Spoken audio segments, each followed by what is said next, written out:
이미 설명드린 것처럼 특성치의 선택은 목적 가지고 선택하는 거고요. 이 예를 한번 들어서 말씀드리겠습니다. 자, 연료 탱크를 설계를 해야 됩니다. 그러면 이제 제일 첫 단계가 실험 목적의 설정을 분명히 해야 되고, 그 다음 거기에 따른 특성치의 선택을 해야 되겠죠. 그래서 연료 탱크라는 거는 역할이 연료를 저장하고 외부 충격으로부터 연료를 보호하고 화재로부터 연료를 보호하는 겁니다. 근데 이 연료 탱크에 보면 두 개의 밸브가 있습니다. 그래서 운행 중에 보면 밸브를 통해서 누유가 발생한다는 문제가 있습니다. 그러니까 우리가 실험 목적은 뭐냐 하면은 누유를 좀 최소화하고 싶다는 거죠. 그렇게 함으로써 이제 자동차의 고품질화, 환경오염 방지, 설계오류 저감, 투자 비용을 절감하고 싶다. 이게 실험 목적입니다. 자, 그러면 이와 같은 실험 목적을 달성하기 위해서 중요한 목적 함수가 뭘까요? 특성치, 누유량이죠. 예. 그리고 누유량을 우리가 최소화하고 싶은 겁니다.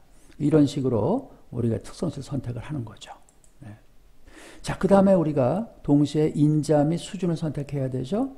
그래서 이미 말씀드린 것처럼 관련된 건 다 선택하는 게 좋은데 인자 수가 많으면 실험 횟수가 늘어나니까 최소 인자를 택하는 게 바람직하다. 그래서 여전히 공학 설계에서 또는 최적 설계에서 했던 것처럼 인자, 즉 설계 변수는 노하우를 가지신 분께서 내가 택한 특성치에 영향을 많이 미치면서 내가 바꿀 수 있는 건 이런 거다 라는 거를 노하우에서 선택을 하시는 거죠.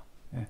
그리고 말씀드린 것처럼 실험계획법의 특성에 따라 인자의 적절한 수준도 선택하여야 하는 겁니다. 자, 그럼 인자의 수준수는 어떤 게 좋으냐 하는 거죠. 이건 우리가 선택을 해야 되니까. 그러니까 이건 적절한 수준수에 대한 가이드라인입니다. 네. 그래서 우리가 설계 변수의 종류에 따라서 선택을 해야 되는, 우선 그 설계 변수가 또는 그 인자가 이산 변수다.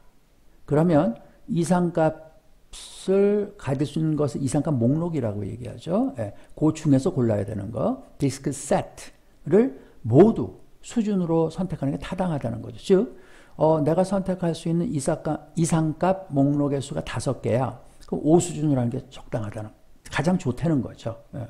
또는 3개야 하면 수준수 3개로 하면 되는 거죠. 그런데 이상값 목록이 지나치게 많아요. 예를 들어서 내가 선택할 수 있는 게 100개 중에 하나 선택을 해야 돼. 그럼 수준수가 과다하게 되면은, 그러면 그것 때문에 수준수가 많을수록 또 요구되는 실험 횟수가 굉장히 많아지기 때문에 그렇게 할 수는 없습니다. 그럴 때는 다음에 설명하고자 하는 연속 변수를 위한 방법을 따를 걸 추천합니다. 자, 또 다른 경우는 인자가 연속될 수 있겠죠.